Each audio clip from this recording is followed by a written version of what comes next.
We are kicking off 2025 with a new action film with some notable names that certainly should pique your interest. Folks, let's jump into my review of the new film, ALARUM.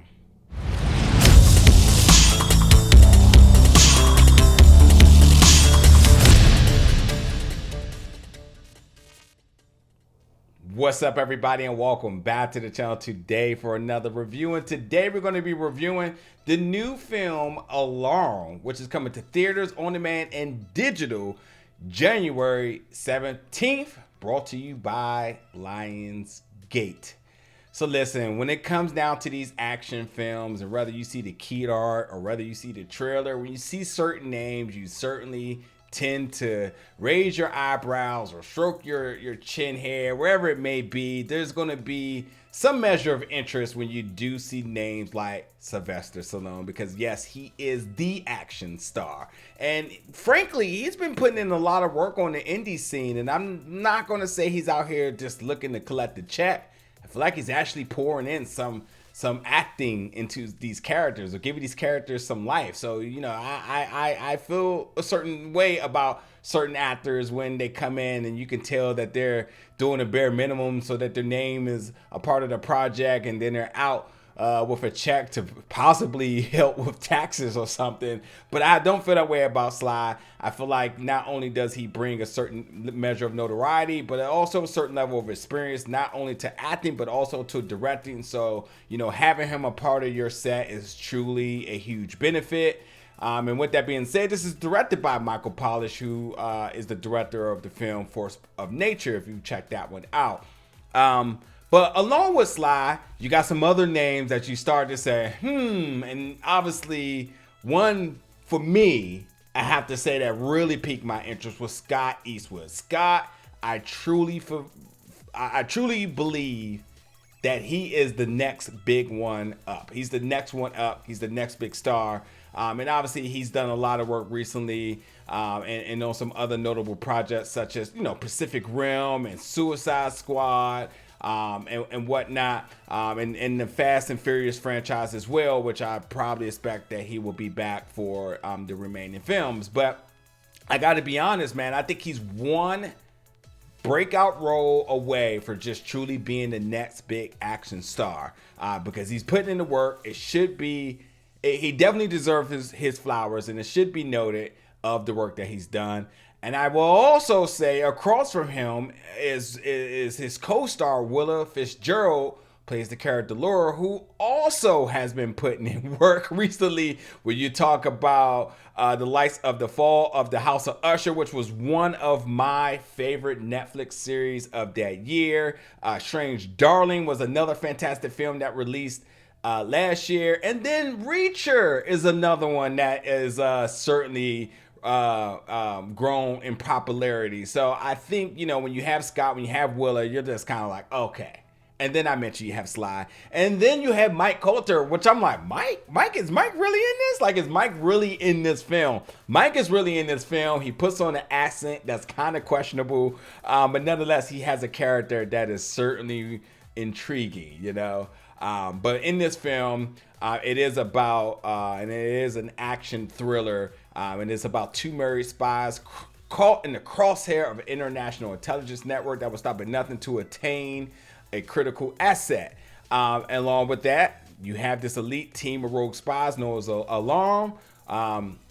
What is ALARUM? Who is an ALARUM? You know, where's everyone's allegiances at? You know, so you're getting all those twists and turns with this one, and certainly keeps you guessing. Now, I have to be honest, upon maybe like the halfway part of this film, and I'm not going to even say like in the first phase, second phase, and third phase, but like legitimately halfway through this film, I thought this film was better yet suited for a series. It actually kind of played out like a drama at times.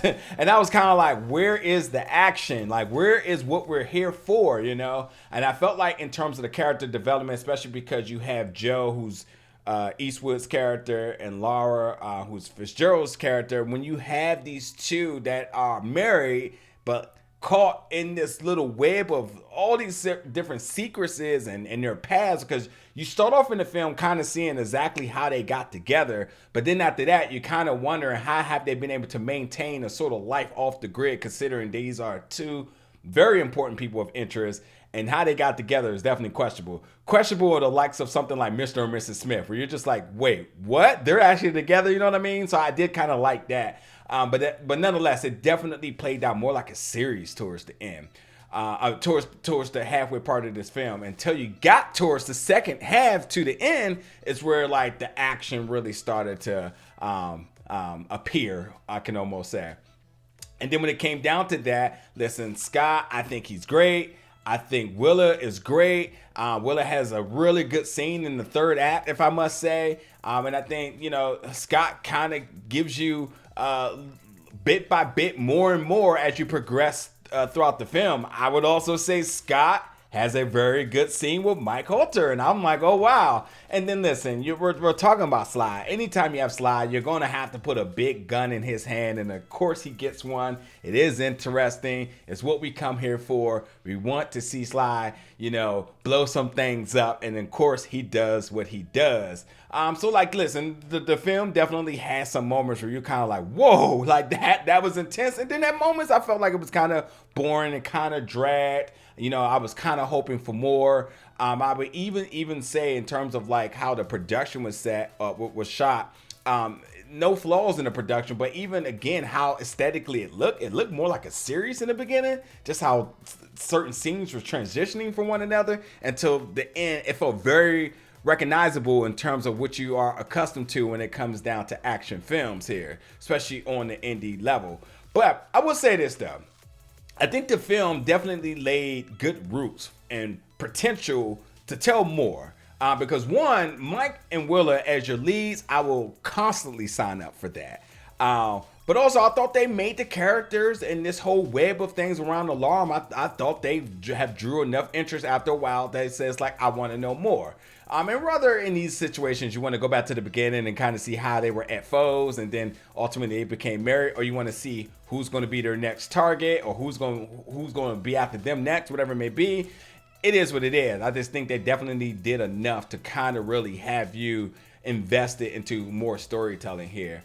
But listen, I'll be honest, like the film, it was okay. Definitely okay. I don't know if I go as far as saying go to the theaters for it, besides like it's an action film and things blow up, so you're going to get all of that with the sound and visuals and whatnot. But I do think like it is better suited for a streaming at home watch, where this is just the first chapter, where I think you can certainly get invested into this and really start to figure out, if they want to come back to tell more. And I think there's definitely is potential for, especially that the film just ends in a way where you're kind of like, really? Like it's like one of those ones where they just slam the door in your face and you're just like, oh, I guess I gotta go now, right? So I definitely hope that they decide to do more with this, as I think they have really established a good foundation of storytelling here. So I say, hey, listen, if it piques your interest, seems like something you want to see, if it seems like, just another sort of popcorn flick, a blockbuster rental may have it, yes, you'll be okay on that note. But like, is it like oh my God, I gotta go out to the theaters to see it this week? I wouldn't go as far as that, but I will say that you won't be ultimately disappointed. You might just be wondering like, where is the rest? I wish things had been heightened a little more, maybe taking a little bit more risk, but obviously it's an indie film. You don't have the big budget, so you can't do so much. But for what it's worth, where the money went with the talent, I'm not mad at it at all. Seeing Mike, seeing Sly, Willa and Scott being your leads, I'm not mad at that one at all. At all. So, with that being said, ALARUM is definitely a film, one way or another, I think that I would like to see more within this world. And for you, I would say if it suits, go to the theaters. If not, catch it on demand and digital. It all releases January 17th. Folks, jump in the comments. Let me know your thoughts about this one once you check it out. And as always, stick around for more reviews and content here very soon. Thank you for watching, folks.